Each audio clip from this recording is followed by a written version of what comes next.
let's try going live again. 1, 2, 3, 4, 5, 6, 7, 8, 9. All right.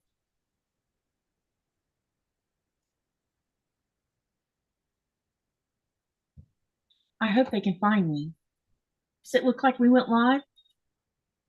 All right, let's look.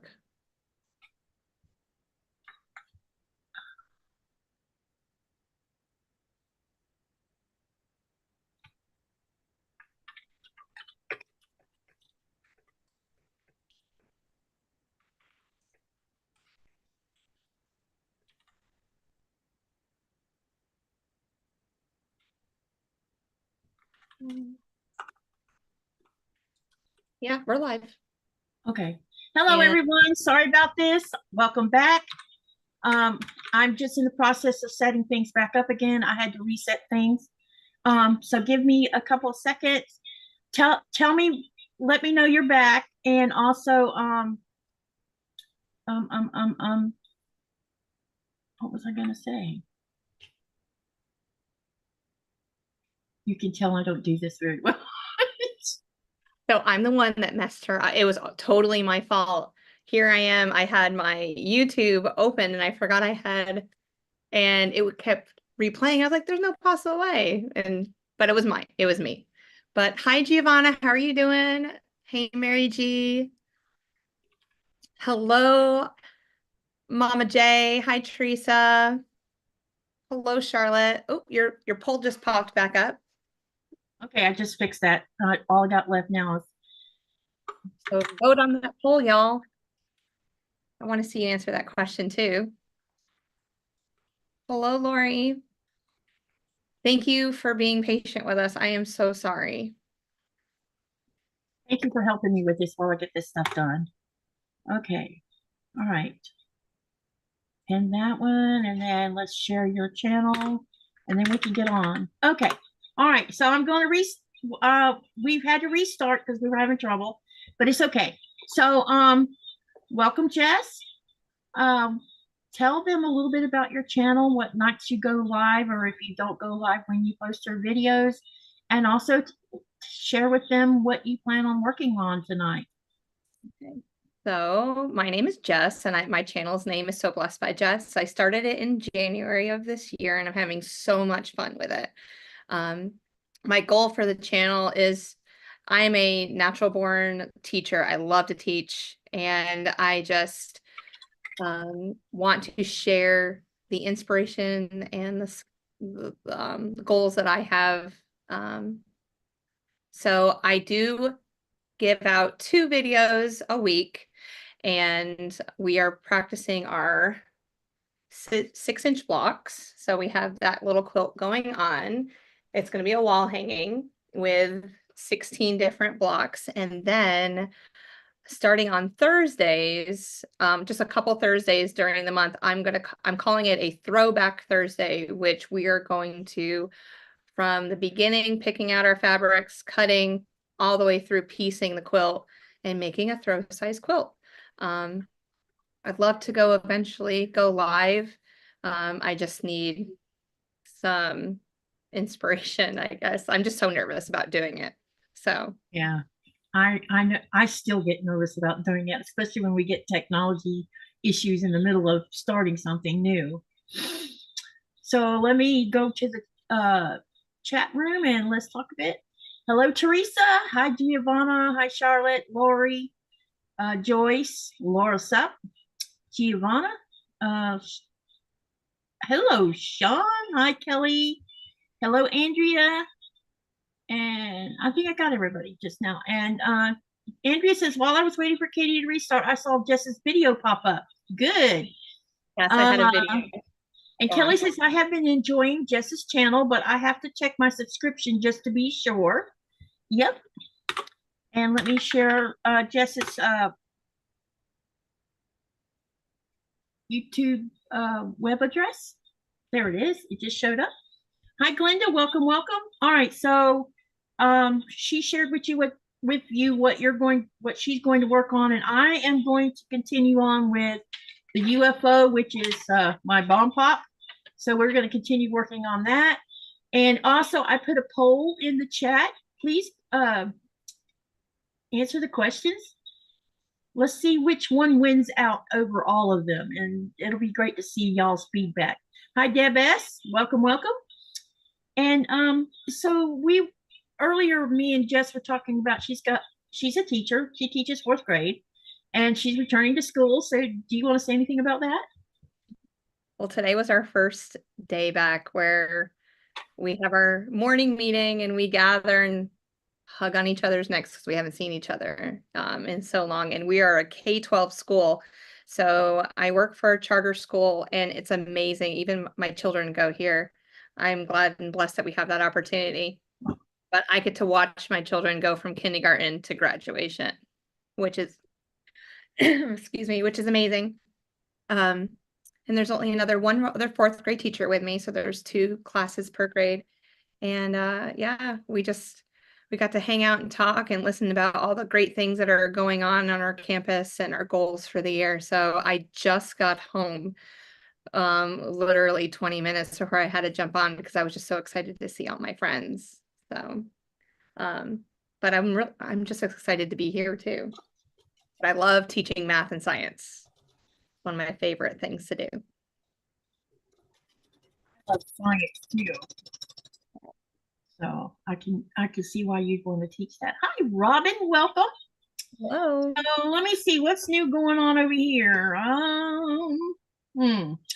Well, Nikolai is going to have to go back to work earlier than he was supposed to. He was supposed to leave here on the 19th, but now they're making him come to work on the 14th of this month. So we just lost an entire week of being together, which is not cool. No. But the ship is finally out of dry dock. They got it back over here, I don't know, about a week or so ago. And they're fishing right now. So let's hope that they have some good catch because a lot of sailors have had no income during this period of time. And the ship was in dry dock almost 3 months. So no income for a lot of the people who work on that boat. Mm-hmm. So there's the update that. So far, we've had 4 cruise ships since the landlocked, because basically ice had us landlocked until about 2 weeks ago, and we finally started getting cruise ships. So I've worked 3 times already, and the other day I took 120 people through the tannery. Amazing. Yeah, they really pile up the group. They make them like I had 2 groups that were 31 each, and then there was one with 30 and one with 28 in it.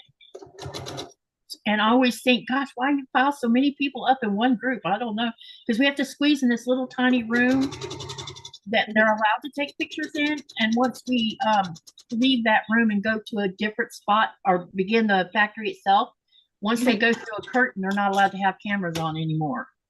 Because all the stuff that goes on in the factory is,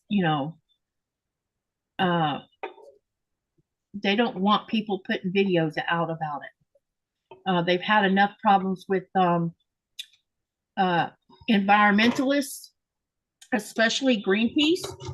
Greenpeace spread this misinformation saying that Greenlanders use clubs to kill baby seals with, just so that they can get that soft white fur, and that's not true. And because of all these kind of things that get told, instead of educating themselves on what goes on in Greenland, it hurt the company pretty bad. So now the government has put like a protection around Great Greenland to protect them from bankruptcy, since it's happened twice in the last 40 years.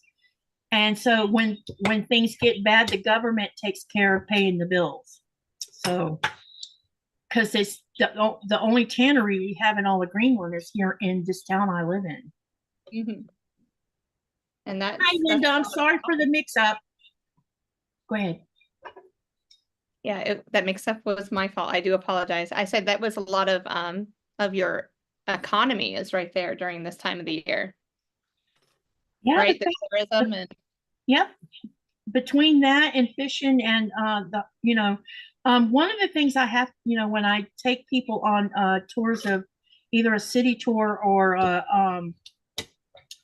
the tanneries, I try to educate those who, they listen to misinformation and they believe it before they even bother to ask questions about it. So a lot of times someone will ask a question and then when I clear it up, they're like, oh, I didn't know that. The ethics of Greenlanders here are way different than other places who have, like, like we can use whaling as a good subject. There's many countries that have exploited whaling, making the numbers fall. That doesn't happen here. They're very respectful of nature and they believe that they live in a symbiotic relationship with nature and they have to treat nature good so that they can feed their families from what they get from nature. Yeah. So they're, the government has quotas on certain things, certain animals, but they really don't police it that much because Greenlanders don't do things in excess here. It's pretty amazing the way they talk about nature and how much they love nature and how they respect it. It's pretty amazing. That's wonderful.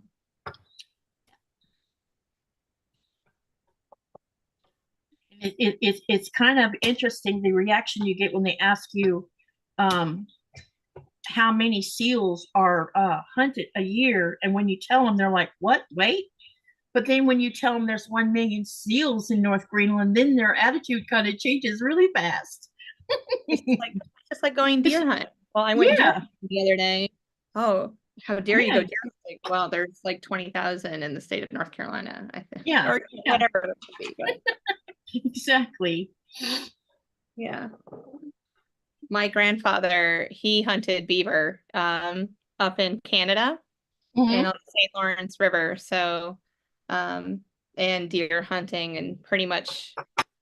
So I just remember going in the winter and he'd have him also, he had this huge, I wouldn't call it a huge shed, but it was a pretty good sized shed and he would have them all stretched out and everything and getting them ready to go on to the next step. Yep. I noticed it when I was taking them through the tannery this week. There was like 4 polar bear skins, and that was asked about, and I said, yeah, that was because we were landlocked. The ice had landlocked us, and guess what comes with the ice? Polar bears. They're caught on the ice, and the ice will float out to sea when it first breaks apart, and they can't get to land. So when the steering currents finally steer it, and in our case, it locked everything down. So the bears were able to travel great distances. This mother bear with a young cub, she was sighted outside a woman's house in Nanortalik. And Nanortalik is about 3 hours by boat to get to Nanortalik. That's how remote how far apart we are. And within 2 days, she had gotten from Nanortalik to just outside our town. In 2 days, she traveled all that distance. Wow. Wow, that's amazing. Yeah. I remember you posting pictures of bears about a month ago. Yeah, there's been a lot of bears around here lately. There's a lot that I think that maybe one day in the future it'll be where Greenland can afford to have money for tranking bears and then flying them from a helicopter to somewhere further north where they can just turn them loose. But currently they don't have the money for that right now. So, nature's treated like nature. But when they do have to do that, the meat is from the bears are tested to make sure they're not carrying a specific kind of disease, which I don't know the name of the disease, but it's bad for humans if the bear is a carrier. And when they test negative, then all of the locals get meat from the bear. So he's not wasted. That's great. Yeah.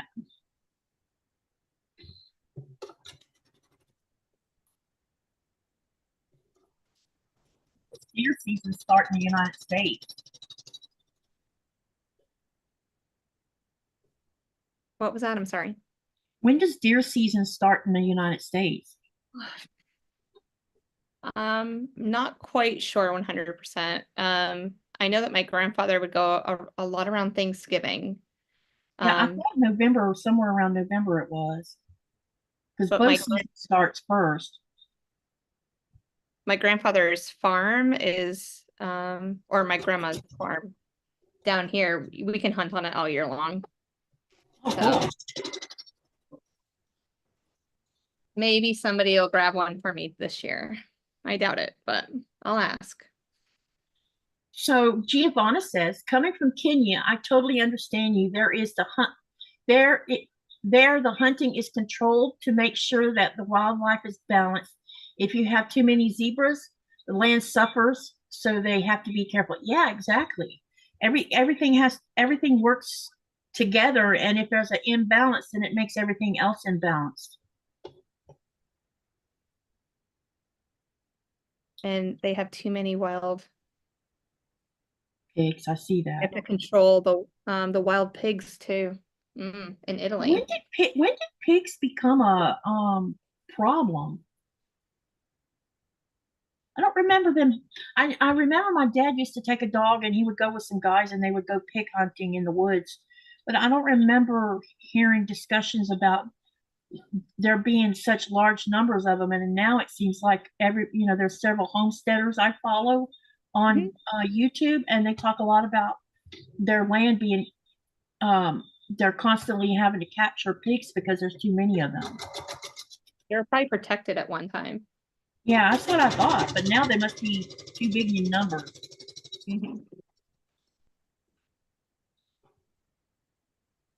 Yeah, Giovanna says here in Italy, they have to control the wild pigs. I asked my husband a while ago, I said, why can't, because here there's 36 sheep farmers, so they're all raising sheep. Some of them have horses, Icelandic horses, and they use those for rounding up the sheep, but they also during the summer months use it for tourism. They set up trail rides, and one of the farmers has like 12 horses, so you can take 12 people out on a excursion on horseback. And but I asked him, I said, why don't we see pigs here? And he doesn't know the answer to that. Because I would have thought you could raise pigs here, and turn them out in the, unless there's a reason why they can't. I don't know if it gets too cold during that. Yeah, I know they can't sweat, so maybe getting too cold is a problem.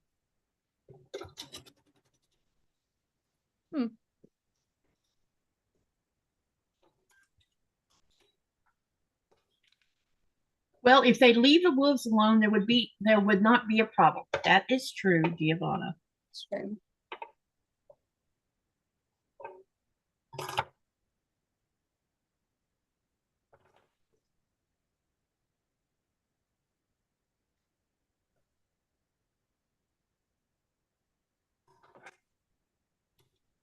So how often do you work as a tourist guide?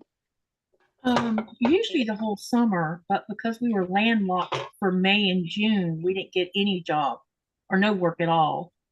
But normally I would work part of May, all of June, July, August, September, and then like a week into October. Sometimes we'll get a really big, huge cruise ship from the United States like in the first week in October. And so that'll be usually my last time working for that season. So you have another potential.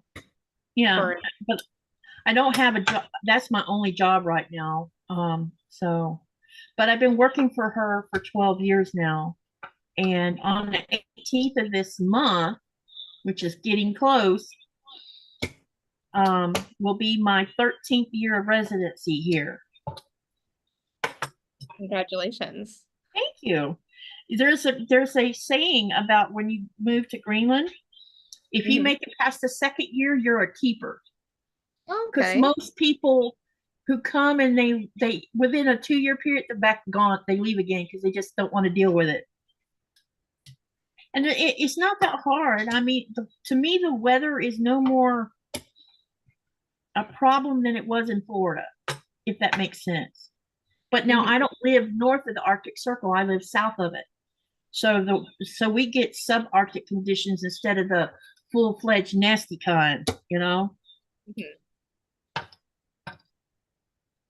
And that means you don't have total, what is it called? Total darkness. Yeah, total darkness for. We get 22 hours of darkness at the height of winter. Okay. And in the height of summer, we get 22 hours also. Okay. But I think our planet's tilting. It's kind of strange, but I think our planet has tilted a little more than usual. And the sun's position has changed just a tiny bit. Okay. Just enough that if you weren't paying attention to it, you wouldn't notice it. I'll have to look that up because I know that it wobbles. Yep.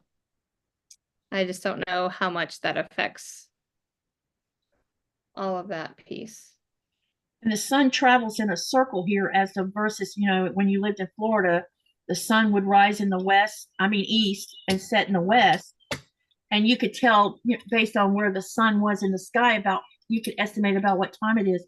I cannot tell you what time it is because it moves like this. And our house is like turned in such a way that every window in this house catches sunlight through the whole day. Every one of them.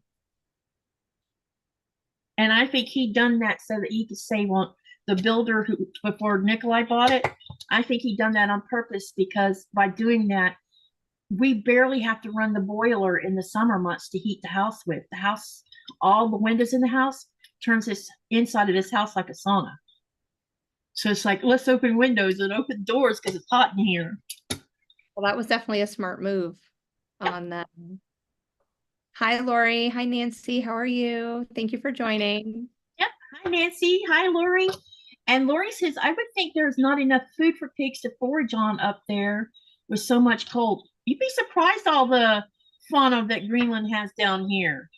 The sheep graze on they're allowed to free range for so many months during the summer months before they go and round them up for culling. And the culling starts in September. And they'll cull all the young lambs, and it could be up to 6,000 before it's over with. Giovanna says it has tilted about 5%, she thinks. Yeah, it seems like it looks like it's tilted a little more than usual. Linda says I made it back for 10 minutes and then back to cooking. Raining here for the next 2 days, which we need. I missed the snow here in Florida. Oh, that's funny. The snow. We had snow in Florida in 1989 that stayed on the ground for 4 days. Are you serious? Yeah, I'm serious. It snowed 3 days before Christmas. So we had a white Christmas that year. And the amount of people wrecking their cars into light poles was amusing. Oh, because you're like, they don't know how to drive on icy roads. No. And I'm like, if you don't know how to drive on it, you should not be driving. Like, don't even attempt. Don't try to be brave. Yep, because you're going to get yourself hurt. Or hurt someone else. Okay, my oldest daughter, she just got her driver's permit last month. So I'm really looking forward to the winter months so I can train her. Yeah. In that piece. And kind of just show her, growing up in New York, I mean, 5 months out of the year, I could potentially be driving on snow and ice. So yep.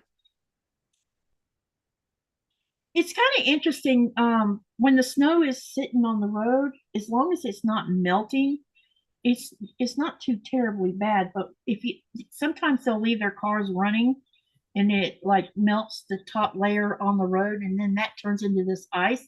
And if we have snowfall that comes right behind it, you may not know that there's ice sitting up underneath there. So I'm always leery when I'm walking down the road.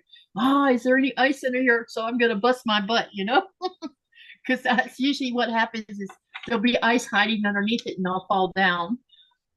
Well, then I'll get those, they snap on your boots, those. Yeah, the cleats. Yeah. I have some. Found some that you can put on the heel of your boot, and it's not such a pain to keep them on. Or I mean, when you're taking your boots on and off, it's easier.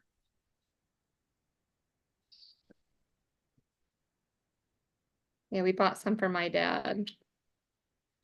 So They definitely work. The last snow we had here was in 2012, Giovanna said. I didn't know it would snow in Italy, to be honest. How cold does it get there, Giovanna, in the height of winter, like February? Because that's usually the coldest time of the year. The latter part of January and all of February is the coldest. Even in Florida, it's the coldest.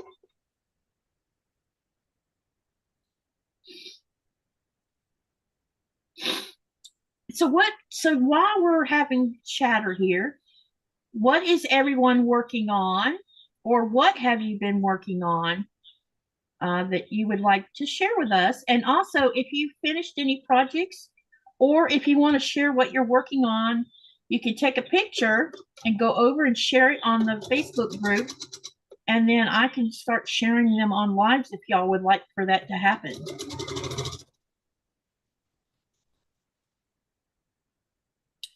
So you've only been making quilts for a year? Is that what you said? Or is it just your YouTube channel? my YouTube channel for a year. I've been seriously quilting for like 5 years, but I've been working on it. Probably, let's see, Emma's going to be 13, so 10 years. Nice. Have you ever thought about or does your school sponsor sewing classes or anything for the kids? I've thought about it. Last year I did hand sewing with my 4th graders just to kill some time in between dismissal, and sometimes they would have to stay in my room for about 25 minutes waiting on their siblings to finish high school, because we're on a staggered start and dismissal times. And that was fun. I need to just put feelers out there, because there are students that really want to have clubs and little things. I just don't know if sewing might be on the list. Well, I noticed that the school that Blaze is attending right now, this will be he started in the spring of last year in the 2nd grade, so this will be his third grade year. And in the 3rd grade, they actually have clubs. There's like STEM. And I told Thomas that he should really see about getting Blaze involved in STEM, because that would be good for him. And, you know, there's art classes and music classes. They even have violin classes. I didn't think they, I never seen that. I know in Florida, I don't recall seeing any of that kind of stuff offered in the elementary years, other than chorus. Yeah, in New York State, we were offered orchestra and band in upper elementary. So I played the violin from 3rd grade to 6th grade, I think. And then thought, oh, this isn't cool anymore. Like, none of the cool kids. Let me just go play basketball instead. So I stopped that pretty quick. But I do enjoy STEM projects. We complete a lot of them during our science time. Yeah, I think he seems like he might have similar tastes of what I had when I was his age.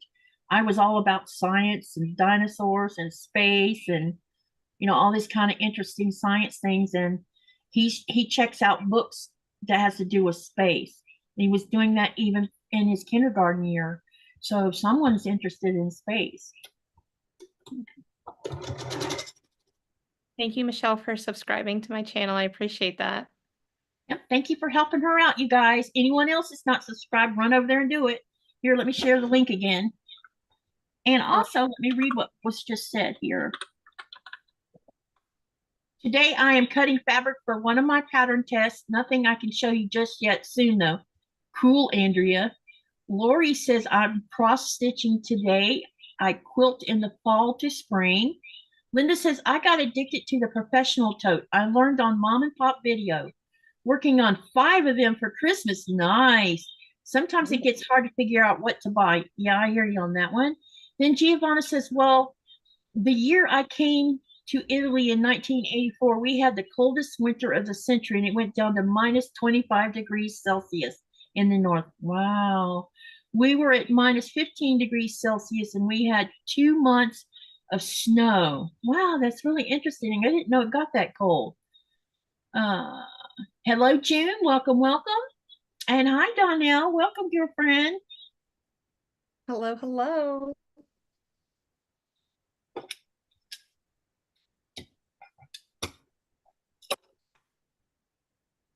So have you designed anything new that you're going to be sharing soon with everybody? I think that's what I want to challenge I want to make.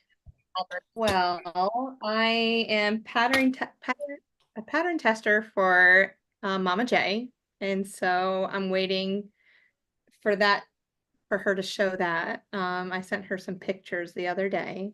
It's a very fun pattern to do. Awesome. Let's see. Am I working on stuff? I don't know if I have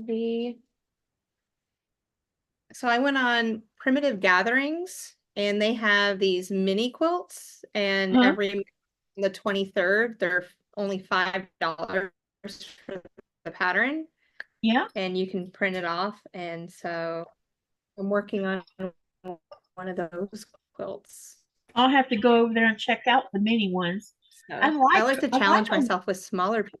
Yeah, it's definitely a challenge. And I like a lot of her stuff too. I mean, I don't do any of the one where she's using the felt, I guess that's what that's called. Wool. The wool. Yeah. But I like the patterns she comes up with. Yeah, they're very traditional. Yep. Which I enjoy. And then I did buy fabric for like the QuiltCon challenge. Type solid. So I came up with something, but just trying to find time to motivate myself, to motivate myself to do it. Because I know I'm not going to enter it because I won't have time to complete it. But I at least want to attempt to make it. Sounds like a good plan. I found a mural on a building and it's beautiful. And so that's what I'm going to replicate onto this quilt. Sounds beautiful. I'm going to be pressing these blocks and then I'll show them to you guys, okay? Before I start sewing them together.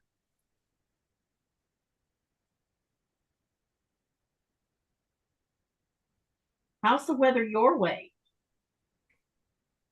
Humid.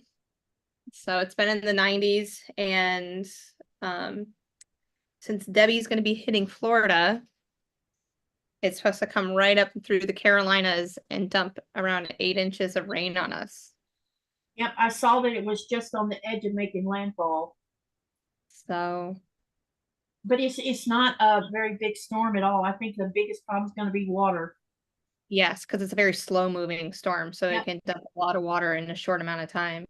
Yep. School's supposed to start on Thursday, so now we're all thinking to ourselves, are we really going to start or not? Maybe just wait until Monday. Yeah, that's possible. You might have to.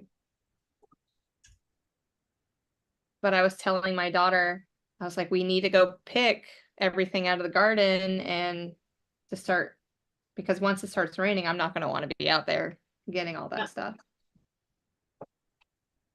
Which means you're going to have a busy weekend canning or freezing, whichever you do. Yeah. We just canned around 20 quarts of peaches last weekend. Oh, nice. That's quite a bit, isn't it? Oh, it is. My family can eat peaches every day of their life. I like peaches too. And I have this amazing fig tree that is loaded. So I'll be dehydrating and freezing and creating some preserves with those. Oh, okay. And whoever else wants to come over and pick them. So if you're in North Carolina, come on over. Robin says the dirty side of the hurricane went through her area last night and this morning. trees down, no electricity. Yeah, that's pretty normal, especially for Florida. Donnell says, I say wait till Monday. Need more time for sewing. Yes. I was going through withdrawals, Donnell. Okay, so I have made a bunch of little, they're different. Like this is I had to make 4 each one. So there's this one, and this one with the teal, which looks bluey in the camera. And 4 of these, 4 of those, and 4 of these. So now what I'm going to do is start sewing them together, and then I'll show them to you as I get them done. Which clue are you doing? Clue 7. Clue 7. I have it sitting over here. I'll be making a video. Do you know we got up to 80 degrees here the other day? Wow. Yep, and yesterday it was in yesterday and day before yesterday it was in the upper 60s, low 70s. So summer's finally getting here, but it still feels we've noticed that there's been a light sea breeze coming from the north, and it hasn't really stopped blowing. It's not like hard or not. It's just enough to make you feel the chill. And you know, I was telling Nick, I said, it feels a little chilly out here for August. He says, yeah, but if you stand in the sun, it's hot. Very hot. Make sure you have your sunscreen on. That's right. D and C, which is this one. And we need F and D, which is this one. Okay, now what I'm going to do is line these up the way they're supposed to be.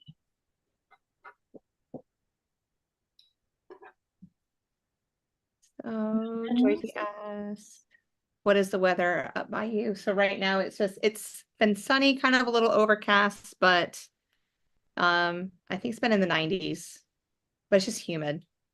It's like a curtain when you walk outside, that feeling.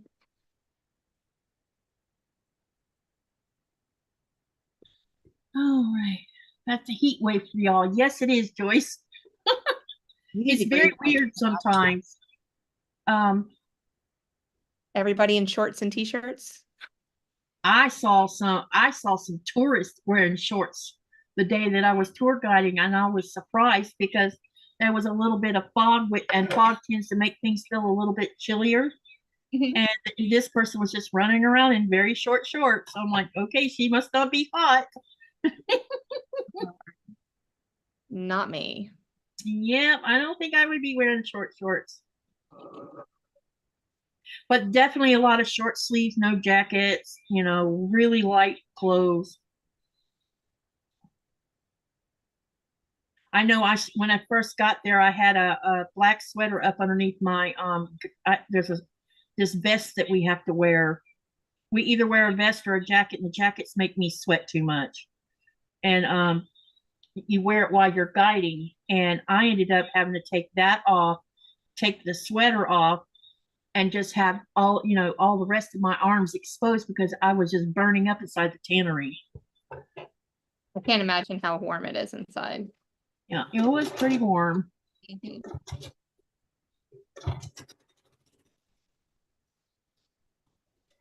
So Joydy, I live just 40 minutes west of Cary on Highway 64. So I used to live outside of Raleigh, right? In Cary, just outside of Raleigh?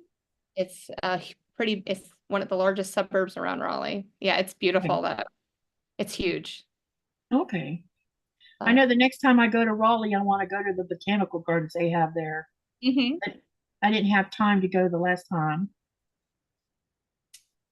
but I'm going to make time this time when I go in 2026. Yeah, they have in Chapel Hill, they have some botanical gardens, and at Duke University, they're really beautiful too. Yep, I definitely want to go see that. And I want to go to one that's in Miami.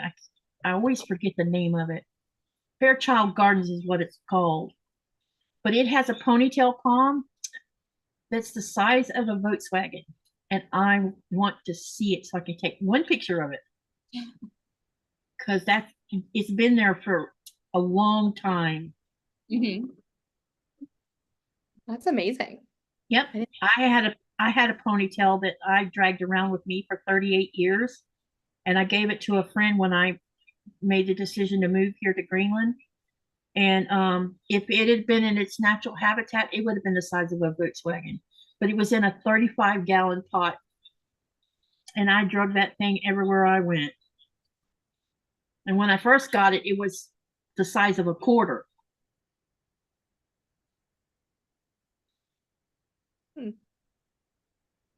I'll look those up.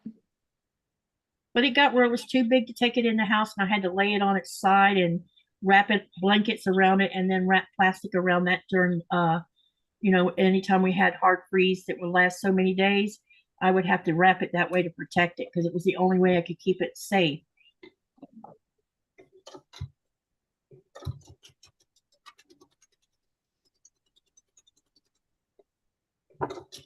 Yeah, I've only lived in North Carolina since 2000, but a lot of those are like college years. The first 10 years were college years. Yeah.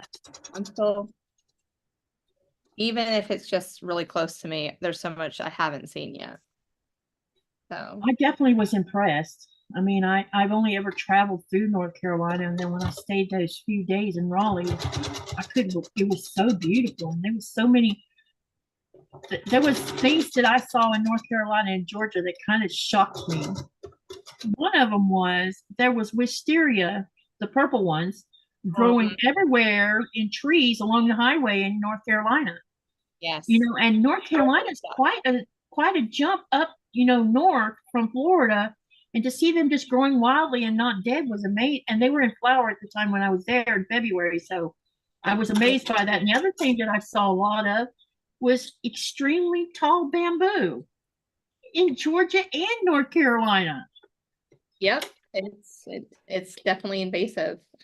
Yeah, it's everywhere around here. Yep, they're the ones those that I saw were the kind that has the rhizomes under them, and they spread. They're not clump forming bamboo, so people don't know the difference. So they just plant what they find in a Home Depot. And they're, most tags they'll say, do not plant this if you do not want it taking over something. Yeah, I try to tell people it's just like peppermint. You don't want to plant it in your garden, or you're going to be picking it out for the next 10 years.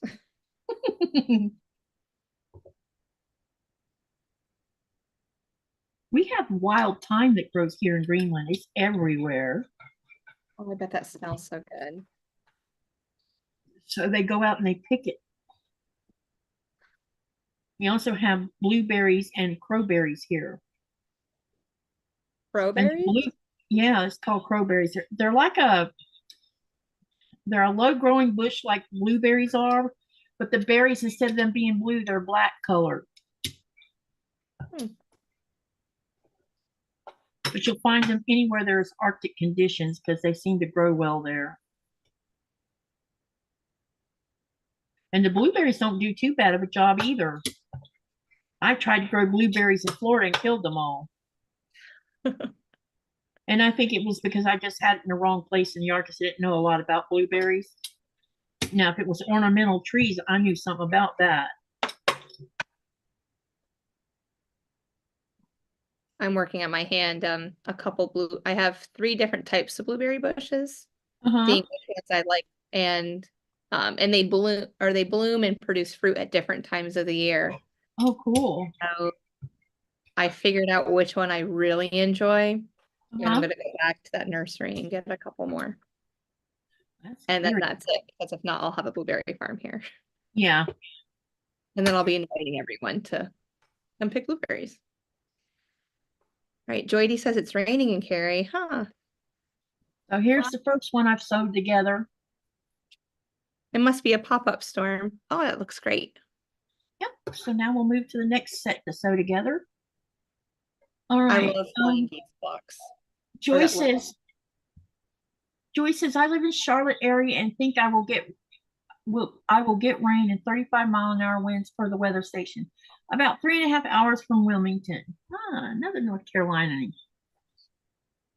Yeah, I go down to Charlotte couple times a year. And then my husband, he films at the PNC Arena down there when they have concerts in Charlotte. What's a PNC? It's the that's who owns them, is the business name. Oh, But okay. it's the amphitheater. Okay. I know Raleigh was doing dinosaurs for the summer, and I'm like, too bad they weren't doing them while I was still there. You know, for QuiltCon, I would have went to see the dinosaur exhibit. Mm-hmm. In North Carolina, fun fact, we have the largest land area of like a zoo in North America. Oh, really? Wow. And there's a North American side of the zoo, and then there's a African part of the zoo. And it takes, it's a 7-mile walk if you walk the whole thing. Right. But it's beautiful. And they had a dinosaur exhibit one year. That is very cool. Did you see that scientists found a new dinosaur species down in, I think, South America or something? That is so amazing. Yeah, somewhere where the permafrost is melted. I think they're going to start finding a lot of things as the permafrost falls out. Same with here. I mean, I think we've only just hit the ice, just the tip of the iceberg. We'll call it that, for all of the different types of animals. Yep. That have lived on our planet. And there's been a recent sighting of a whale that normally, well, it supposedly was extinct for a while, but it found its way into the Atlantic Ocean because the ice that normally blocks that way up north, it was able to just come right through there because there was no ice anymore.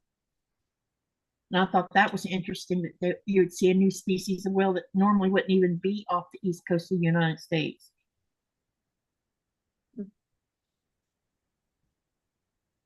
I will write that down and look that up too. It's pretty interesting about the whale, you know. My kiddos would love that. Yes, they would. And now I also watched something the other day. There was a special or scientific thing about orcas, and I didn't realize there was so many different. They're starting to name certain groups, certain kinds of names based on where they're at and the way they hunt, and they give them a name based on what they hunt. Like this one group of orcas that work or run up and down the California coast. They kill sharks, or they hunt sharks just to eat the liver out of the shark, and they're so surgically good at how they get the liver out of the whale. They know how to flip the whale over on its back. I'm sorry. They know how to flip the shark over on its back, because when it goes on its back, it goes catatonic. And then they reach in with their jaws and they grab that spot where they know that liver is and pull it out. And then they go on their merry way. And the size of the liver is enough to feed more than one pod member. Wow. I'm gonna have to watch. And that's all they hunt is, and that's all they hunt is white sharks with liver, you know, for liver. Well, the amazing things that we figure out. Hello, Mona. How are you? Hey, Mona. Welcome, welcome. Good to see you, girl.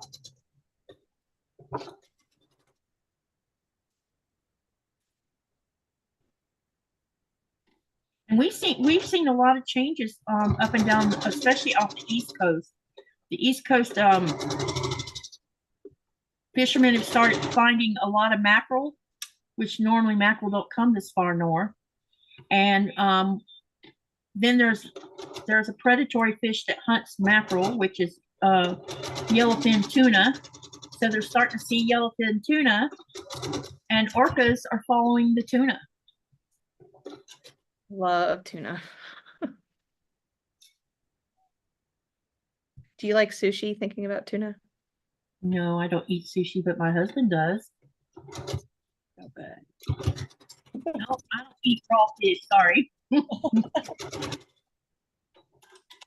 I've converted both of my children too. It's Now my kids, all of them eat sushi, and it's probably because their paternal grandmother, because she was from Japan, she was always making Japanese dishes and sushi all the time. So when they were babies, they were already being hand fed all of that.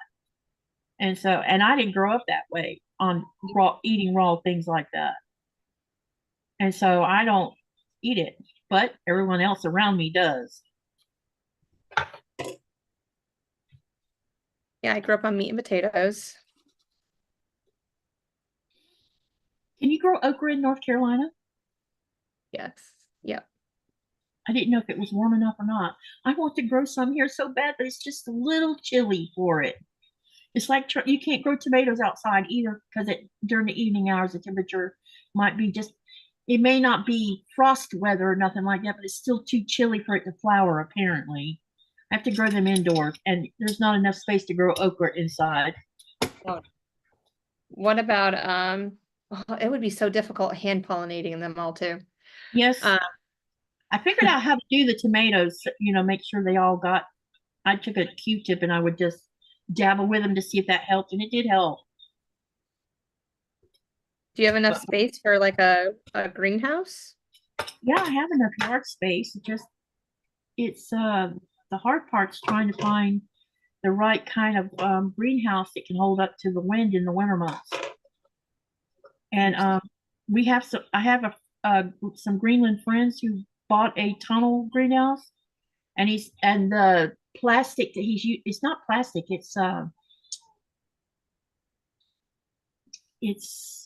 panel, a big huge panel, and it's 5 millimeters thick, and that's what the whole greenhouse is built out of.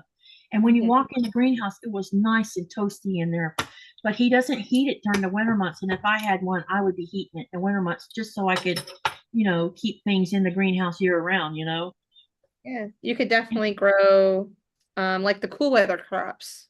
Yep. During the winter when it's cool, so that you don't have to heat it up too much. Yep. All those brassicas. Yes. Mustard greens, turnip greens, collard greens. Speaking about that, I need a plant. Ooh, oh, I like that. I just love those units, those flying geese blocks. Yeah, they're coming out really good. I'm really happy with them. And you can't really tell because the camera doesn't understand this color right here, but it's actually teal and it's so vibrant. The camera doesn't even do it justice. And I'm like, Nope. I want some yardage of that. Yeah, it's beautiful. Okay, now we got this part done. Now the next part will be, we're going to be sewing these with a regular plain block. So I need 4 of this. I'm glad I'm watching you complete this so that I can just follow your steps. You probably notice I'm chain stitching too. I do that a lot. I do too. Just go as far as I can before I have to stop and start putting them together. And I'm like, it just saves me time instead of in, out, in, out, in, out, Yeah. Just, I have a Janome and it's really just very sensitive with the automatic cutter. And I played with the tension and done everything, but it just loses its thread and I have to rethread it. So I try not to cut. What do you have? My Janome, I just have a basic, it's the 3160. Okay. Yeah. Can you have you looked to see if you can buy a different kind of presser foot plate where it has a little tiny hole in it? No, I have not. It's hopefully you could try that. Yeah. This one came with 3 plates, and one of the HP plate has that little tiny hole in it, and I just haven't switched over to the HP part because I discovered when I bought the this one, it came with a hardware kit, but most of this is for the regular plate. These feet that are in here, and I want to buy a HP 1/4 inch foot for the HP part of it, so that when I do start using it, I'll have the right foot. And right now I don't have the right foot. Mhm. And what machine do you have? The 6700P. So I thought I you want, said I want an M8. I saw those. They're $32,000. I don't understand why they are so expensive, but whatever. They're so expensive, and I'm like, I want one because the neck is just a little bit. It's just a little bit longer than this one, Mhm. but the M8 is coming with a stitch regulator to help you with free motion quilting, and that sounds like something that would be up my alley that I could just sit at a table and do. But it's pricey, so I'm like, no, I'll just wait till the price comes down, maybe, or until they come out with another one where the price does come down. It's like I go on Facebook Marketplace. Oh, I've only had this machine for 2 months and I really just don't use it. You can have it for like a third off of the price. And I'm like, okay. Yeah. I like looking for those little good deals. But I've owned the first machine I ever had was like a basic Singer from Walmart. Yep. And then I upgraded, if you want to call it, it's a brother, and it's an embroidery one too. Can't remember which model it is, but it's up in my closet. So Is there different sizes of embroidery machines, or do they all come that standard size? there's different sizes. Mm-hmm. Because I thought about, I don't really want to spend money on a fancy one, but I wouldn't mind having like a simple one where I can make quilt labels with it. Mm-hmm. And that's all I would use it for, nothing else. I can't remember. I think the hoop size that I have is a 4x6. This is just a small guy. Oh, And I would just put, I was making pillowcase dresses for my kids, and I would just put their initials on it like every Southern woman would do. mhm. Got to put their initials on it. I love it. So that's the only thing I think I've ever used it for. Oh, and putting names on stockings one year. Yeah. So So let me see here. I got to backtrack a little bit because we missed some stuff. oh, I know. I've been watching it go by, but they're having a fun time talking. Sushi can give you worms. Be careful eating it, Robin says. Mona says, nope, I want my fish cooked. And Joyce says, I want my fish cooked. Giovanna says, only if you don't freeze the fish first, Robin. That's true.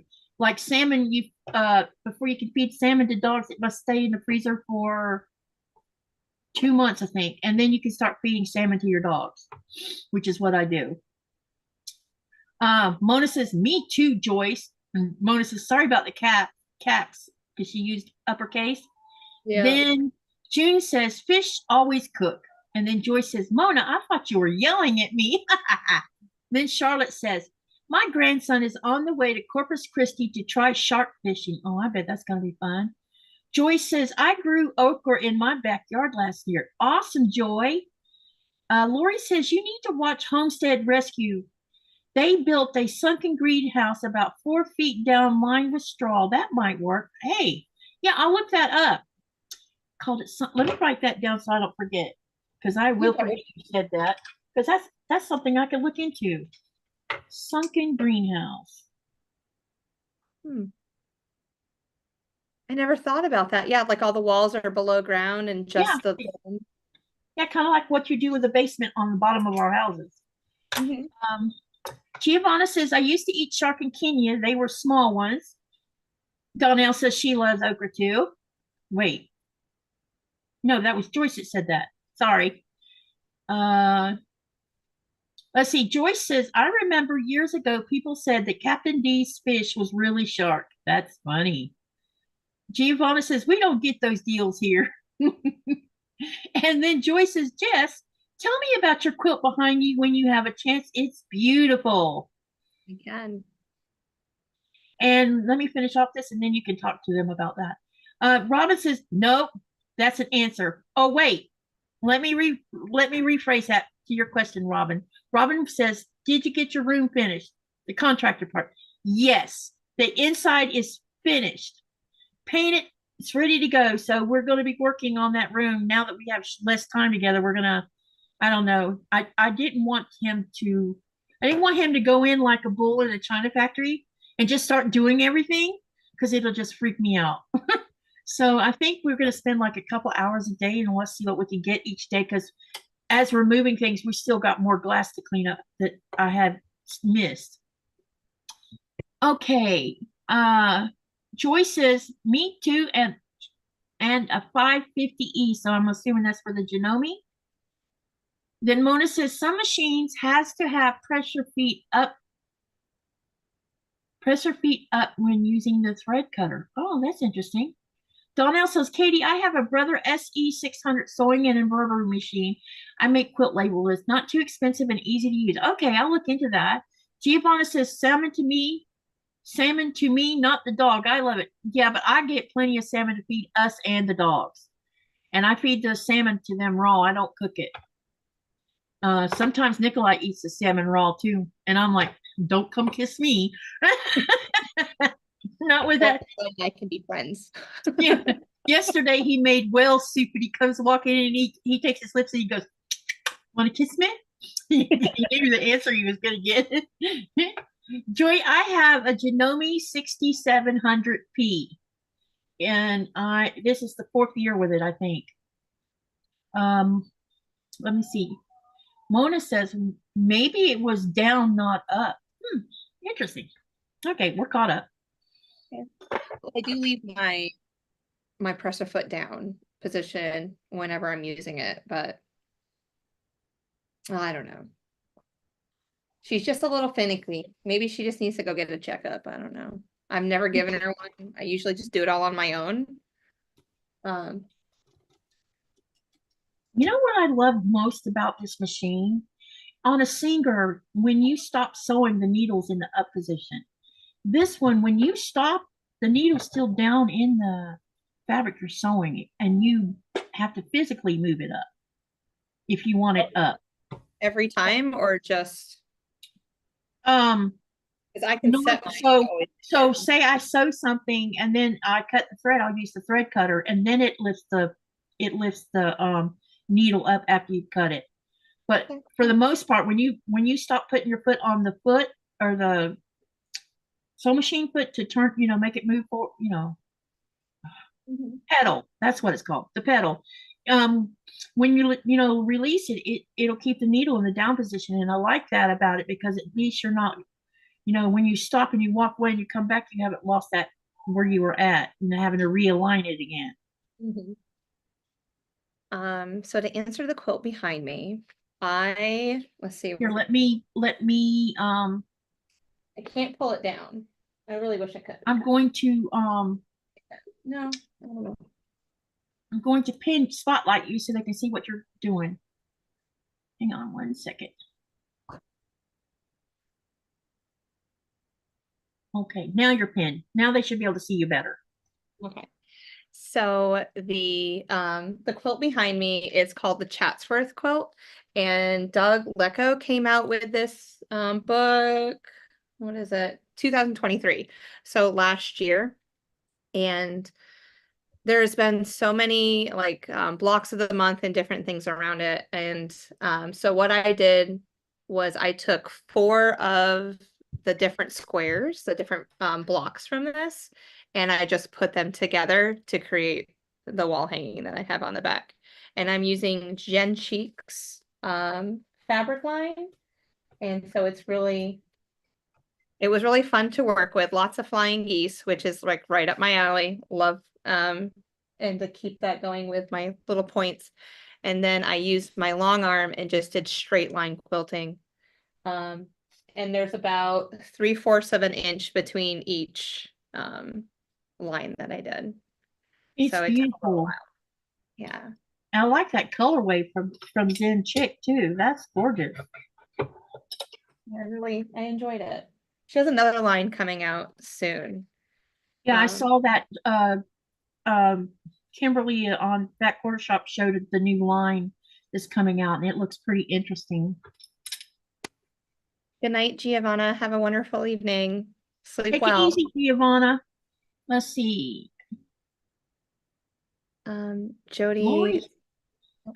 Lori says, I like my fish swimming. By oldest owned fish at the moment will be 20 years in, oh wow, this fall, but I have owned others much longer. Then Mona says, you can program up or down. I have mine set to down. Giovanna says she's off the bed. Cindy Surratt, Giovanna. Charlotte says it's really pretty, Jess. Jess, what machine do you have? So I have the Janome 3160 QDC. And then Joyce says, my old, oh, it must be fat. Yeah, it must be. Can be set to have needle down to if you want. You know, there's a store here called Yusk, and Yusk has had this FAF machine sitting in their store for the last 6 years, I think. And they still are asking a high price money, the original high price that they were charging when they first had it, first got it in the store. And they're still asking that same price, even though it's been taken out of the box and everything so people could see it. I'm like, if they would come down on the price, I might consider buying one just to see if I like that style of machine or not. Yeah, my mom has. She enjoys it. Oh, let me take the, oops. Oh, here we go, you guys. Here's the other one. So I just did 3 different sets of styles. Okay, so while you're talking, I'm going to press. Are you doing the large or the small? Large. I forgot to ask. Large. Yep. So your instructions will be different than mine because I'm doing the small. Yep. You'll have like the main in the middle of it, and then I'll have that like outer thing going on. Please give a thumbs up. Yes, thank you, Nancy, for sharing that. Yes, you guys, hit that thumbs up. And I'll let Jess talk while I go press all of this. Yes. So, oh, somebody else's, was it? Oh, June says time to go. Goodbye, June. Bye, June.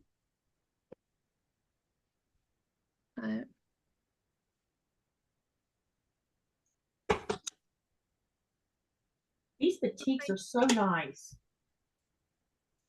I haven't really worked with a lot of batiks.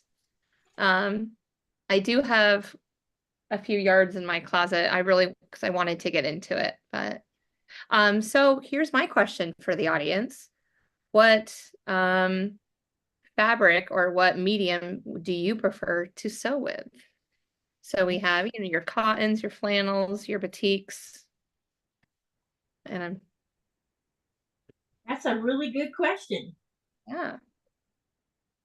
I'm a cotton girl. I'm in love with batiks, as most everybody knows. But I also sew with cotton, so it's no problem. Deba says she likes her batiks. Yep.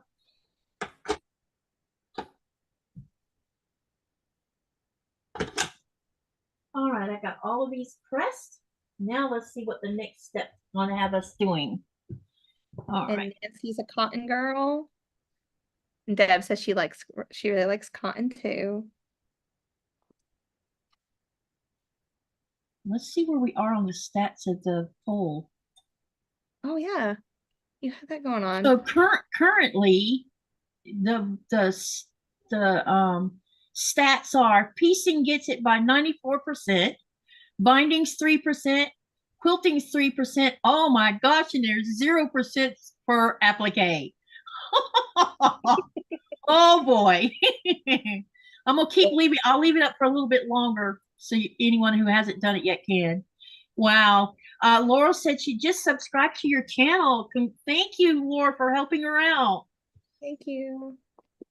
And if there's anything that you would, because I like to be like a teacher and just figure things out and help you. So if there's ever anything that And I'm not going to say I'm going to know the answer, but I will try to help you find an answer. I want So, someone to teach me how to do applique. well, Jessica will not be helping you with that. But I'll try to help you find, I'll find a video. Yeah, one that you can actually see what they're doing, I know, yeah. because I'm a visual learner. Okay, so we have 3 sets of these done now, and looks like we're going to be joining them all together. So this is the seat, but I just got to make sure I put them in the right order so I don't accidentally put them. Can you hear Nora whining? A little bit. Yeah, I'm gonna go let her in here. I'll be right back. I'm gonna go get her so she'll stop whining. And Lori likes batiks. No scratch necessary. Yeah. Awesome. Enjoy tea. So I sew with a Janome 3160 QDC. Come here, you can say hello to everybody and then you're getting back on the floor. Oh, you're so big. Oh, look at that baby. He's a big old wiggle worm. Yes. Oh How my gosh. I got home Did you today. see that tail? That tail is always doing exactly what you see it doing, wagging. She's a happy dog. She loves her mom. Yeah. Okay. Oops.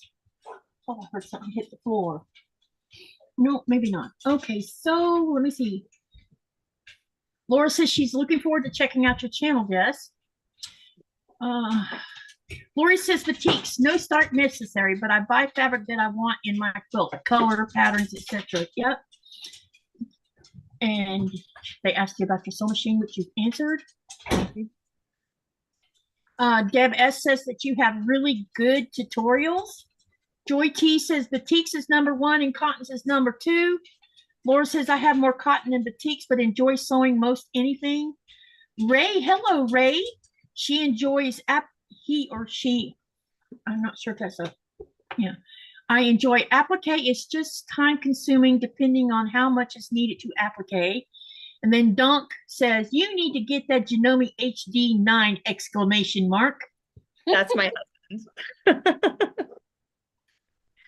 Oh. Interesting name. So that was his high school, you know, like Donk from what's that old movie? Crocodile Dundee. Am I saying that right? He had a Donk. And so that was like his football name way back from the 90s. And it just never left him. That's interesting. So now I'm going to be, what I'm going to do is I'm going to take this one, these 4, and I'm going to sew them, each one to one of these.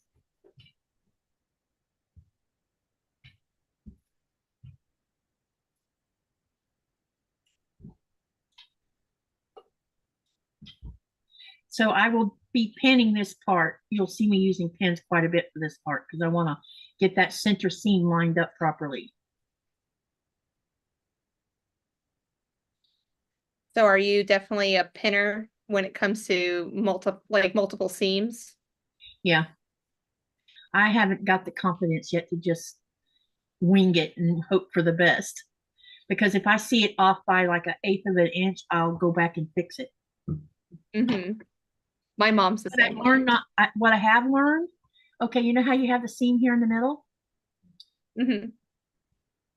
So if these didn't line up properly, some people would, you know, when I first was learning, I didn't know you could just take this, like the center, maybe this much of the seam out in the, you know, from the middle of this one to the middle of this one, and then realign it and then resew it. Before I was taking the whole thing out, but when you leave these 2 corners in, you know, in the seam, it makes lining this up easier and you're not having to worry about this down here because it's already the way it's supposed to be.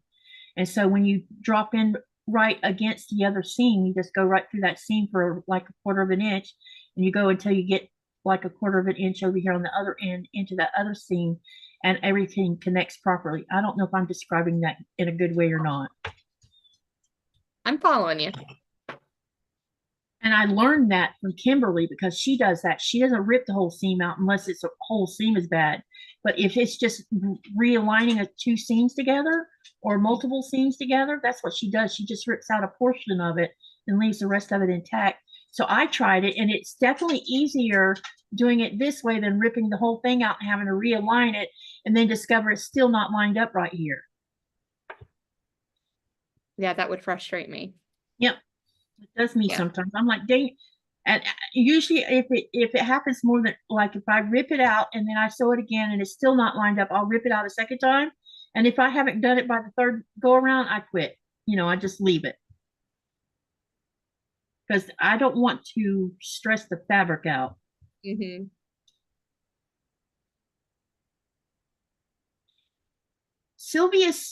Joy says, I like applique too, but was only able to give one answer.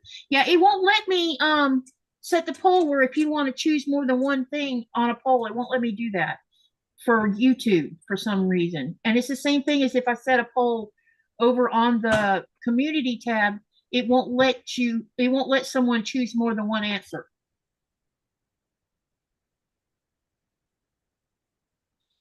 But there's so many beautiful quilts that have applique inside. Yep.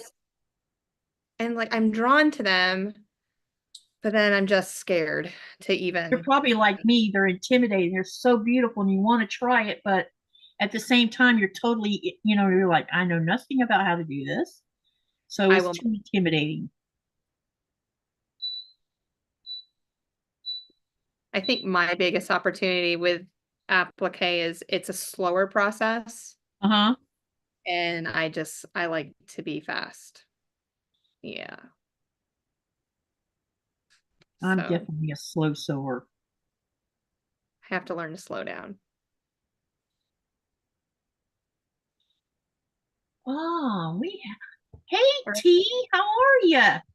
Look at here. I have a visitor I haven't seen in a while. Welcome, welcome. She's of T Quilts. I don't know if you've seen her channel or not. I watch her videos too. You should go. It's called T Quilts, is what it's called. Should drift over there and have a look and go subscribe to her channel too. She's always doing something, making cool things. I just wrote it down so I can go look at it later. Now, if I could just pin her down to let me interview her, that would be even a better idea. Right, peer pressure. You can do it. I know, peer pressure. I know. But it would be fun. Is she just busy? Yeah, she's super busy. That's the only reason.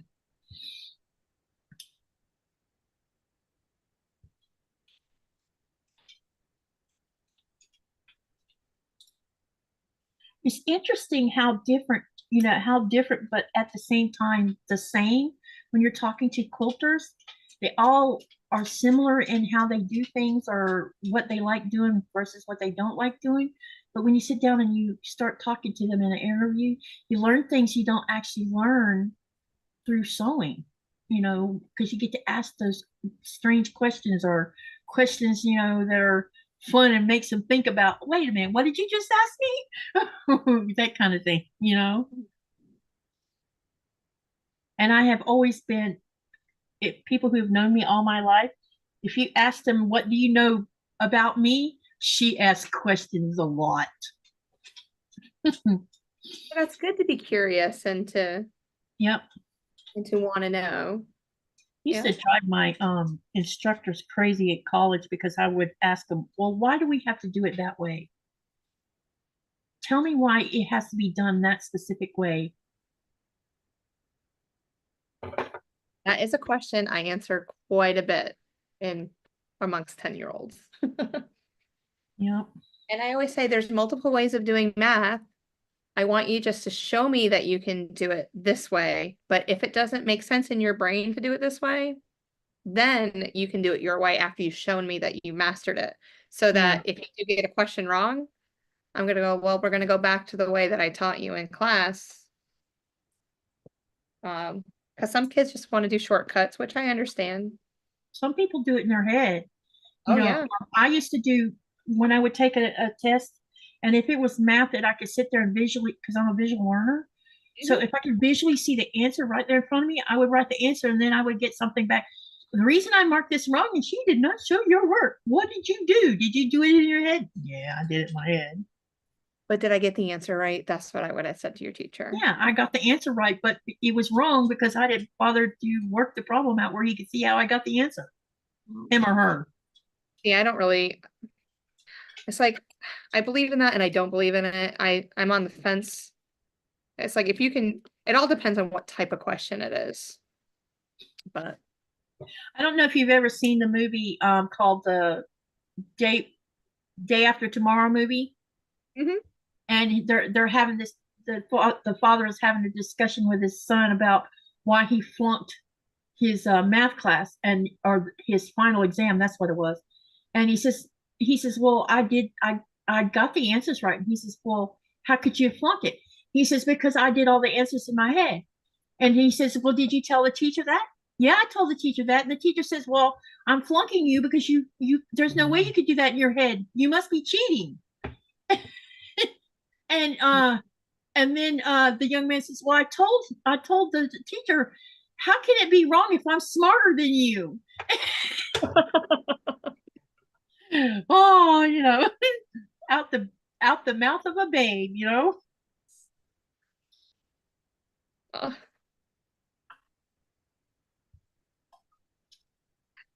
we always play a game where the kids always try to stump me with something. And I go, okay, and it'll be just one Friday a month. I was like, just bring me the hardest math problem that you can come up with. And it's fun. My biggest problem is anything that uses prime numbers in an algebraic equation causes me grief because I can't visually see the numbers. Break them down because you have to break them into smaller numbers to solve the equation. And when there are these enormous numbers and you're not allowed to use a calculator, it's like, oh, this is so painful because I cannot see the answer. Sorry to make this a math channel today. No, it's okay. Hey, quilting is math. Yeah, it is. It It's is. all math, actually. When I'm doing my 6.5-inch blocks, I do get quite a few comments saying thank you for doing the quilt math for me. Yep. And I was like, yeah, anytime. And like, and if you want to make them larger, just let me know and I'll do the quilt math for you.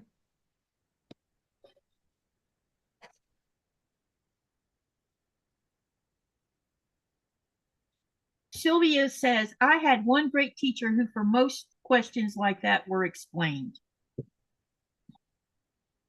See, I took this class, part of the landscape design courses that you take to earn a AS degree in it. One of the classes that you have to, well, there's two classes actually that are mandatory. One of them is soils and fertilizer, and the other one is irrigation. And the irrigation class, you have to learn two styles of how to use math along with some equations to determine how to make a huge sprinkler system run off a water meter, because the pressure from a water meter is different. And the pressure from a well that's on your property that you're controlling how it pumps water through it also is different. And when I took it the first go, I took the class twice. The first go around, the teacher, because he was a guy, was teaching the class as if he assumed all of us knew how to do irrigation. The mechanics of it and everything. And that's not necessarily true, because I've never messed with irrigation other than a water hose with a water sprinkler. And I knew the smaller the hose was, the more water pressure I would get coming through the water sprinkler. I knew that because of experimenting. But how to do irrigation itself, using math to make sure the very end of the line works just as well as the beginning of the line. That was hard, and he wouldn't explain it in steps that made sense to me. So when I went through it the second go around, I went and got myself a math tutor to help me with the irrigation part of it. And when I finally realized what I was doing wrong on the water meter rule, I got it. And then the same instructor comes back to me and says, well, you made an A on that. You're done, but you're not, I still had to finish the class out to get the credit hours, but I had tested out basically finally. And he says, now I want you to tutor a student who's having the same problem you were having with the water meter rule. I want you to take time to show them how you did it. And I did. Oh, that's wonderful. You're able to pass on that knowledge to someone else who needed it. Absolutely. Yep. Yep. And I tutored golf course students for the woody plants class and the herbaceous plant class because they were epically failing, and it was because they were trying to learn these plant names without being able to look at the plant and actually know that name went with it. And if you learn the Latin names, and certain parts of Latin names describe some part of a plant, right. And if you realize that when you're learning the Latin, then it's like, oh, I know what this goes to, or this is about this kind of tree, and if things had the same genus on them, all you needed to do was learn the difference between each species to identify them. And they wanted to do it the easy route. And I'm like, there's no easy way of doing this. I said, you can learn to spell the Latin, you can learn what the Latin name, but it's nothing if you're not able to plug the Latin name into that specific plant. Mm-hmm. And I did a lot of tutoring off campus because using just campus trees and shrubs and plants just isn't enough, especially when you have to take the final exam off campus and you don't know where it's going to be. So, you might end up having an ID of super mature tree. And if you don't know the mature form versus the adolescent form of it, you get stuck.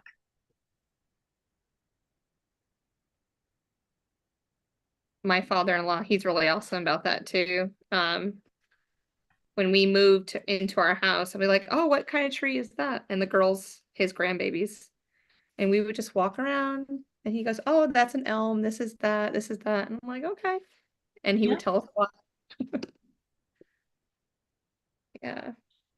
Even here in Greenland, there is plants that are in the same genus, just a different species of what we have in Florida.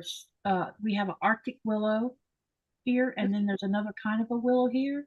And in Florida, there's two types of willows. There's the Carolina willow tree, and then there is the weeping willow that both grow in Florida. But if you go further north, you'll find all kinds of willow trees further north of Florida. I know North Carolina has willow trees. I saw them. We had a weeping willow where I grew up in New York. I love that tree. They're very cool. They look like this. It's like you want to sit up underneath it and enjoy it,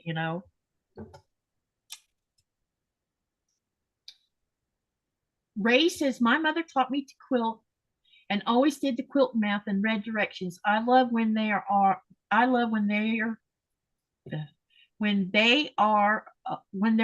lot of pictures. I am visual and hate reading patterns. I'm visual too, and not everybody writes a pattern the same way. No. And I've learned that, I'm like, wait, how I deciphered it was not how it was meant. So and pictures work. My mom's a quilter too. I remember mentioning it in the last time I was with you, and she can read a pattern. I mean, it doesn't matter. She can read it and tell me exactly what's going on. And I had bought something off a fat quarter shop, and it came, and it was like reading Greek. I was like, Mom, I have no idea what this is saying to me. Yeah. Like, I can't figure it out. I'm like, there's no pictures, there's nothing. And it's just like, and I know how I learn. And if I was to, let's say, create something with from that pattern, I would totally make a video so that when people get stuck, it's like me. But she helped me through it.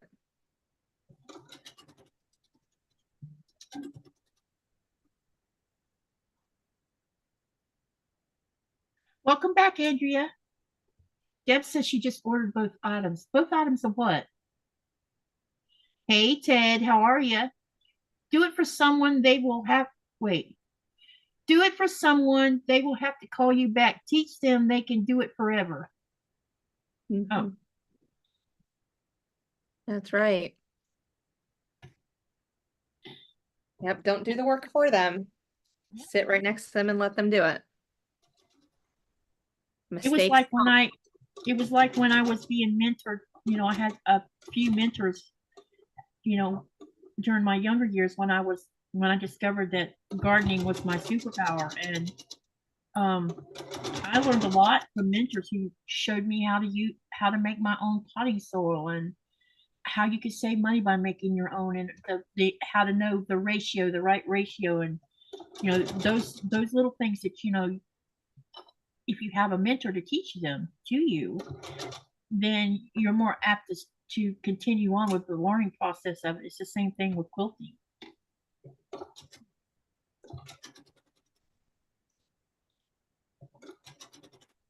I've always wanted to do compost. I think that's gonna be my next garden adventure. Yeah, I want to make a compost pile and see how long it takes to break down here in the Arctic. Today is day one.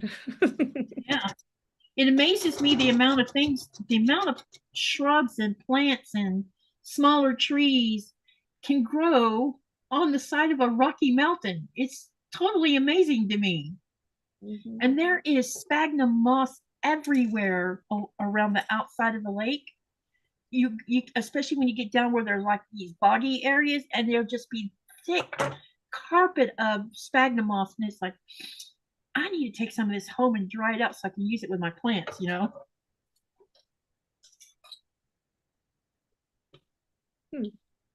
Yes.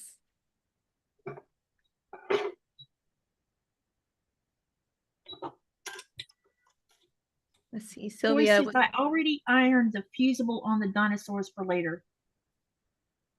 Oh, she's doing dinosaur appliques. Oh, that'll be cool. I can't wait to see what you come up with, Joy.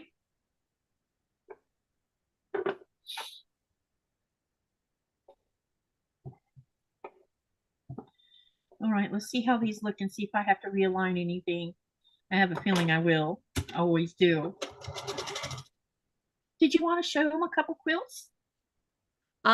So remember how that first quilt that you asked me? Oh, okay. I found it. It was up in my daughter's room. Did you? I did. So I am ready to show you the wonkiness of all wonky. Okay, let me pin you and let's do a show and tell of this quilt you're talking about. Let me put my iron away. Don't want to burn myself. Let's pin you. Jess is going to show you her first quilt. So, oh, here it is. Yeah, it's beautiful. I will never forget making this, but so what I did was I went to Hobby Lobby and I found some NC State fabric because we are the Wolfpack fans and made this for my husband, and it is wonky as all can be. None of really the seams match up. And it's just blocks. It looks great for a first time quilt. But oh, there's lots of seams that don't match. And then on the back, where is it? Like I stretched the fabric out, and so the fabric is now the back of the is on the back. Oh, okay. So it's comfy and it's warm and it's probably been made in yeah, this is probably 10 years ago. But yes, so it looks wonderful and it looks like you could snuggle up with it and enjoy it. And I was like, oh, I'll make it for you. And he's like 6 foot. It doesn't even, either you're going to cover his waist down or, and I was for sure it was going to fit him. That's funny. Yeah, I did not do the quilt math correct. And then I will show you I have to go grab it. It's on the other side of the room. But I started my Throwback Thursdays series, Yeah. and I want to show you the finished quilt. Okay.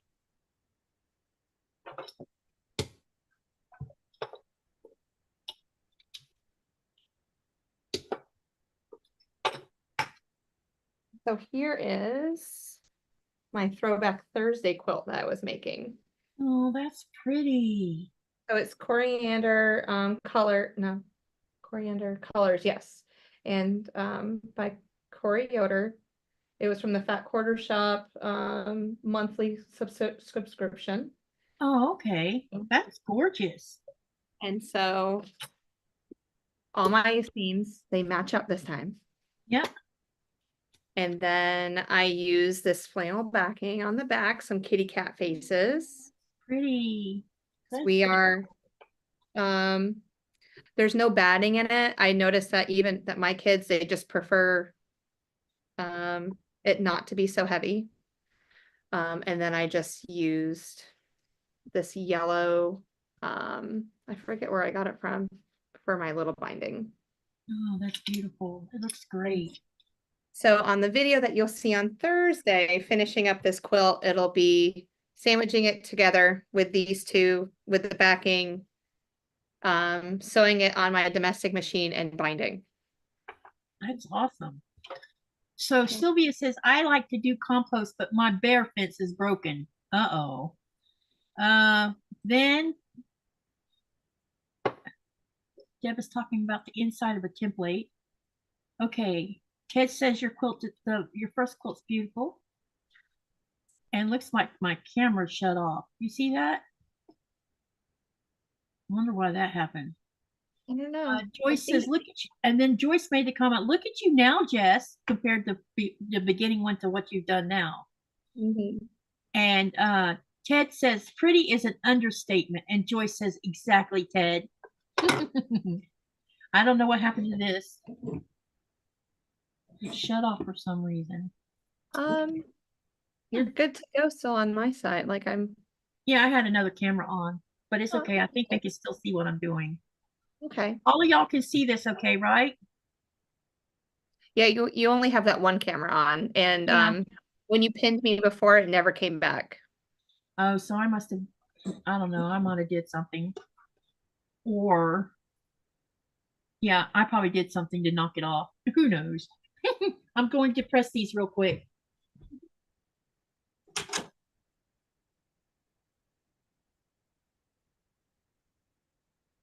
Here it is. Gotta find my instructions for this little mini quilt that we're making. I've been, so you guys haven't seen it, but I'm just making these 1.5-inch half square triangles. And eventually there will be 172 of these. Wow. And then they go together and form a quilt. So now I have more pieces cut somewhere. Oh well. They're around here somewhere.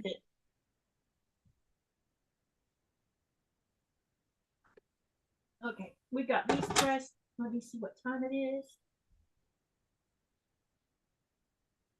Thank you, Charlotte. Yes,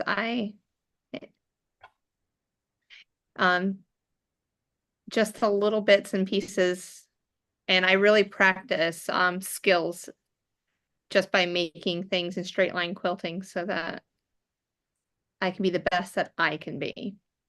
But oh, there, oh. Okay, so now I'm going to add the top on, which is this one.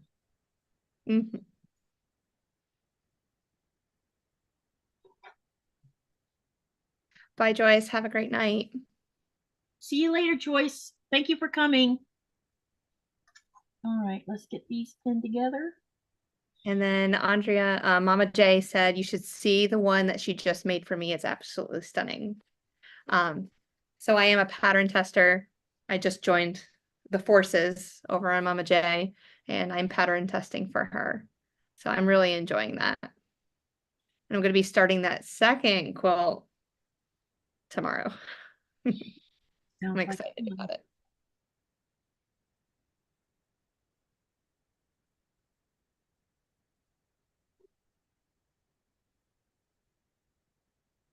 Let's see here. Andrea says, I bet he loved it because it came from you. She's talking about the quilt. Yeah. And then Andrea says, you should see the one that she's made for me. Yep, we talked about that one. And then Charlotte says, always fun to see how far we have come in our quilting journey. Yes, indeed. Right. And I'm one of her testers. I just haven't picked one to test yet. Trying to get things calmed down here a little bit. Yeah. Plenty of time. Yep.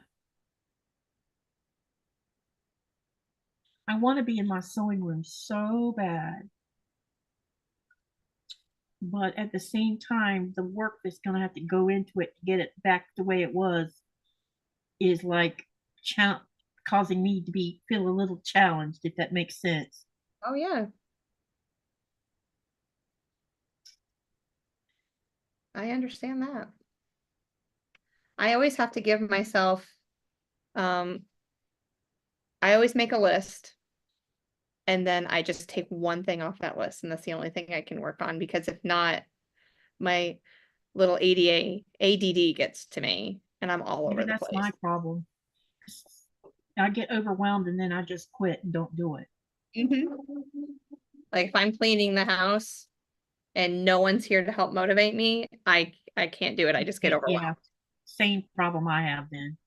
Uh, I think I always tell people it's because I'm a procrastinator, but I think it's more deeper than that. I think there's a reason why I'm this way. I just have a very tolerant husband. He doesn't complain. I just feel like you're still alive. So Yeah. The you're thing is, eating. the thing is when when things you probably have this problem. Things pile up, and then when you look at this thing that's piled up, it may look like a small pile to a normal. Well, if you define it as normal, of someone who doesn't suffer from this problem, but to those of us who do, it looks like a mountain. And then when it looks like a mountain, you're like, nah, I don't want to do it. Yeah, I can't do it today. I have to walk away. Yep, Absolutely. Yep. absolutely. Yep, I've done that. Walk away. Just don't even do it. And I would have to say the cleanest, probably besides my kitchen and living room, is that I really just try to keep my sewing spaces organized as possible. Uh-huh. And I try to take at least a couple days during the week just to put everything away that I have taken out. Yeah. That's my problem is things are stacking up in this little closed space in the living room. And I told Nicola yesterday, I'm like, I really need to clean this area up because it's chaos right now. Yeah. Yeah. I have like there's a 4.5 inch square somewhere, and I have absolutely no idea where it is. I know that I was probably working on a pattern and I put it away with it. So now I've been thinking, what pattern was I working on? Yep. Think about what you had out last time. Mhm.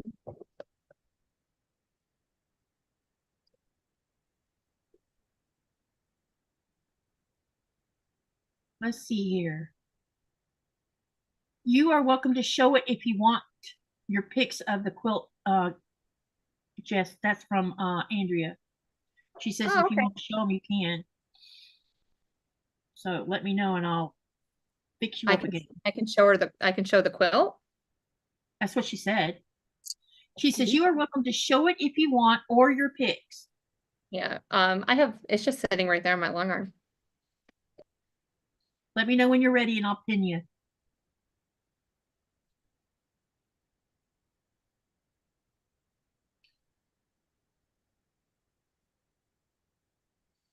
I've gotten most of my steps in today. All right, Okay, I'm ready. I'm going to pin you. Okay. Right. So this is That the is pretty. potato chip. And I followed her instructions and everything with it. And so the block, so I made it with Grinch fabric because I have a third daughter.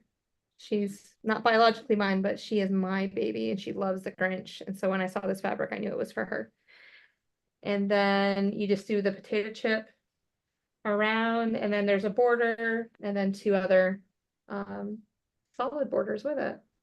That's But it's a beautiful. beautiful size. It's huge. I love it. Yep. It's Um, very pretty. I won't give you any dimensions or anything, but it's gonna be beautiful. I can't wait to quilt it up. I gotta finish this other quilt on my long arm before I can put it on there. Your daughter's going to love it. So be looking for that pattern coming out on Mama J's website. To a website near you.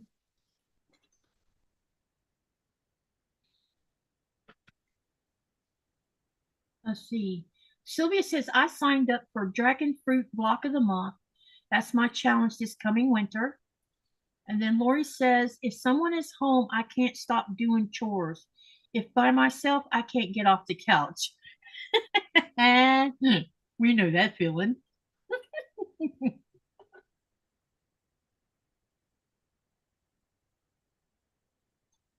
I want to do the dragon fruit also. I just Who's can't. patterned by for Dragon Fruit? I don't know. It was on the Fat Quarter Shop. Let me. Is it the one that's going to be coming up soon in the fall I think that so. has the Tula Pink fabric in it? Is that the one you're talking about? Yeah, it's Because pretty bright. I'm not a Tula Pink fan, but I actually signed up for that quilt because it's beautiful.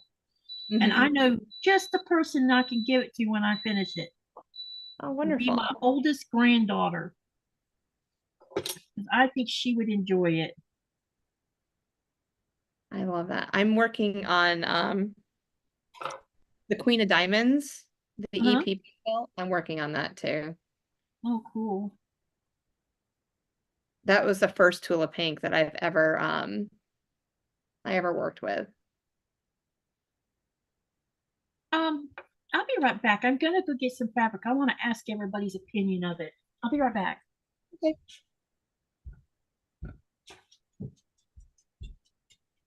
Yeah, I might need to go on the Fat Quarter Shop and look. Let's see. Thank you, Joy T. I'm glad that you find it beautiful. So do I. It's going to be so comfy. I can't wait to see the pattern on the website from Andrea.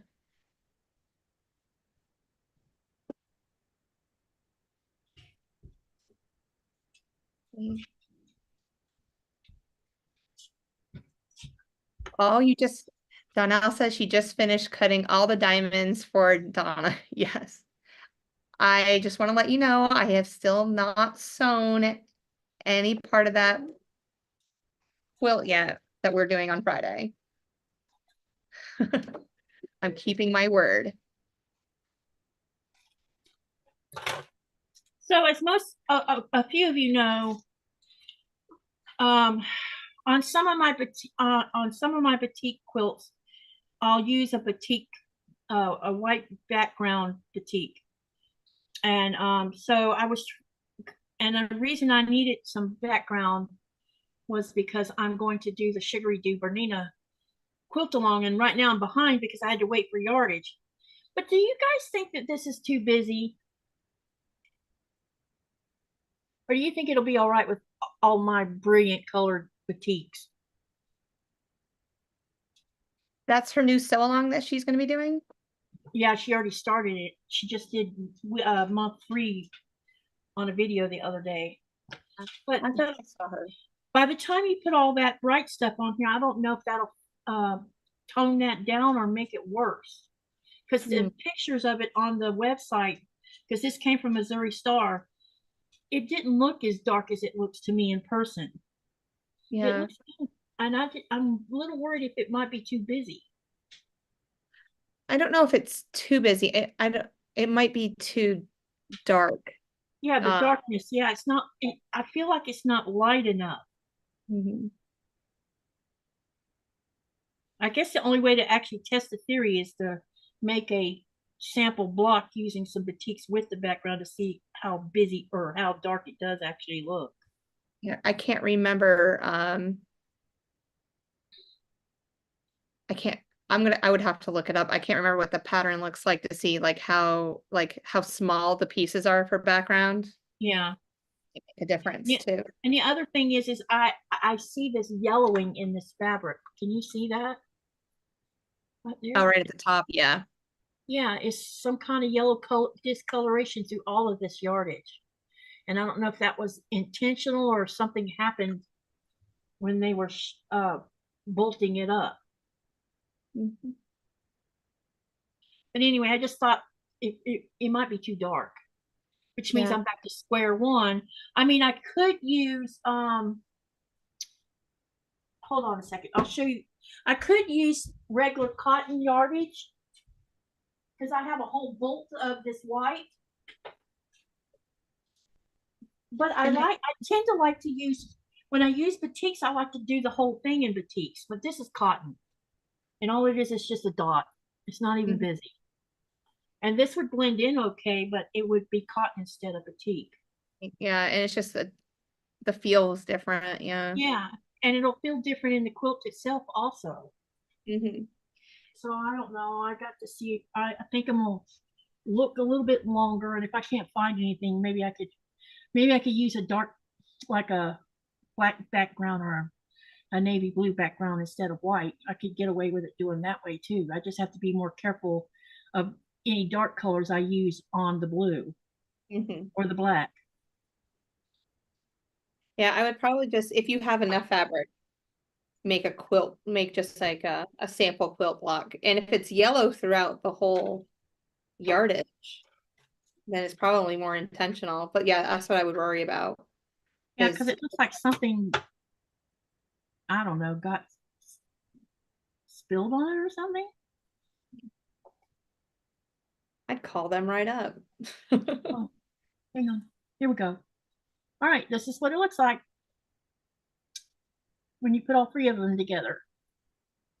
That's Okay, what so I think we've been on for 2 hours. Is that did you want to get off or ready. Yeah. okay? All right, tell them again about your channel and when you post videos so that they hear, because some people weren't here earlier. Tell them all about that and then we'll log off. Okay, well, my channel name is So Blessed by Jess, and I am just starting this journey in January. And what you'll find on my channel is just tutorials of how to make certain blocks. I'm doing a 6.5-inch challenge right now for a wall hanging, so I will be making 16 different 6.5 Wow. inch blocks, and we're at number 13 as of this afternoon. That's posted. What you'll also see is a throwback Thursday that I'm starting, where I'm going to take fat quarters from the fat quarter shop when they get delivered and create a throwback quilt, a throw size quilt with that. And that'll take place 1 or 2 Thursdays every month. It won't be an every Thursday thing. Okay. Yeah, and then just seeing me on lives, like with Katy and other quilty friends. Thank you for coming tonight. And thank all of y'all. Thank you all for coming and watching with us while we sew and talk to each other. And make sure that you live, laugh, love, dream, and create something from all of that. And thank you for tonight. And I'll see all of y'all on the next video. Good night. Don't hang up.